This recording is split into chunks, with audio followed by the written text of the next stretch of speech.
மட்ராஸ் சக்க தமிழகத்தில் புதிய திருப்பம் உருவானது. விரைவில் அடிக்கப் போகும் ஜாக்பாட்.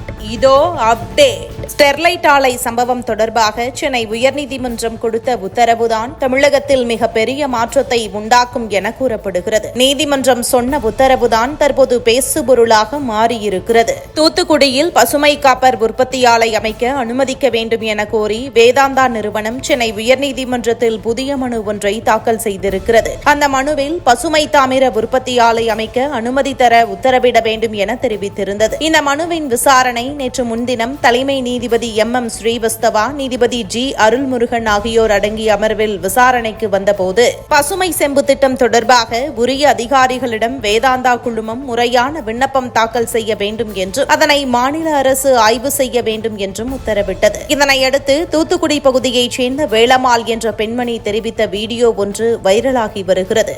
அதில் வேலைவாய்ப்புக்காக ஸ்டெர்லைட் ஆலை திறக்க வேண்டும், எங்களின் வாழ்வாதாரம் உயர்வதற்கு ஆலை திறக்க வேண்டும் என தெரிவித்திருக்கிறார். இந்த விவகாரம் குறித்து கருத்து தெரிவித்த உச்சநீதிமன்ற வழக்கறிஞர் PR கோவிலம் பூங்குன்றன், வேதாந்தா நிறுவன மனுவை நிலுவை வழக்குகளுடன் இணைத்து விசாரிக்க உயர்நீதிமன்றம் எடுத்த முடிவு அனைத்து தரப்பினரின் நலனையும் கருத்தில் கொண்டு தாமதமில்லா தீர்ப்பை வழங்கும் சமநிலையான அணுகுமுறை என்று கூறினார். அதேபோல முன்னாள் IAS அதிகாரி உஜகர் சிங் கூறுகையில், பசுமை காப்பர் ஆலை என்பது சுற்றுச்சூழல் பாதுகாப்பையும் தொழில் வளர்ச்சியையும் இணைக்கும் நடைமுறை மற்றும் எதிர்கால வளர்ச்சிக்கான தீர்வு என தெரிவித்திருக்கிறார்.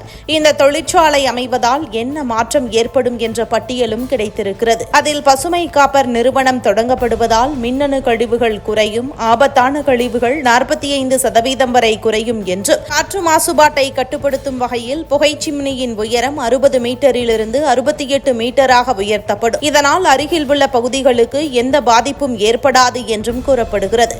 அதேபோல கடல் நீர் உப்பு நீக்கம் பயன்பாடு 40%லிருந்து 80% உயர்த்தப்பட்டு சுத்திகரிக்கப்பட்ட நீர் அருகில் உள்ள கிராம மக்களுக்கு வழங்கப்படும் என்றும் கூறப்படுகிறது. சமூக நலனுக்காக 100 கோடி அளவில் CSR நிதி மூலம் பள்ளிகள், மருத்துவமனைகள், பெண்கள் மற்றும் இளைஞர் திறன் மேம்பாட்டு திட்டங்கள் முன்னேற்றத்தை நோக்கி நகர வாய்ப்புகள் அதிக அளவில் உள்ளது. பசுமை காப்பர் திட்டம் தமிழ்நாட்டின் பொருளாதாரத்தில் கேம் சேஞ்சராக அமையும். சுற்றுச்சூழல் பாதுகாப்புடன் கூடிய தொழில் வளர்ச்சிக்கான புதிய பாதையை நோக்கி செல்லும்.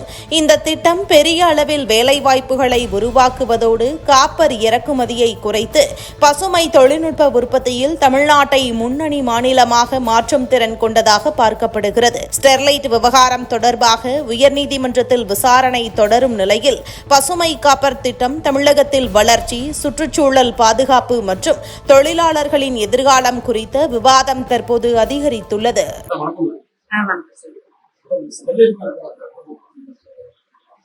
இப்போ சில பிரச்சனைகள்னால ஒரு 8 வருஷமா ஸ்டெர்லைட் நிறுவனம் அடைச்சிருக்குது. இதனால நிறைய தொழில் வாய்ப்பு முடங்கிட்டு இளைஞர்களுக்கு நிறைய வேலை வாய்ப்பு கிடையாது.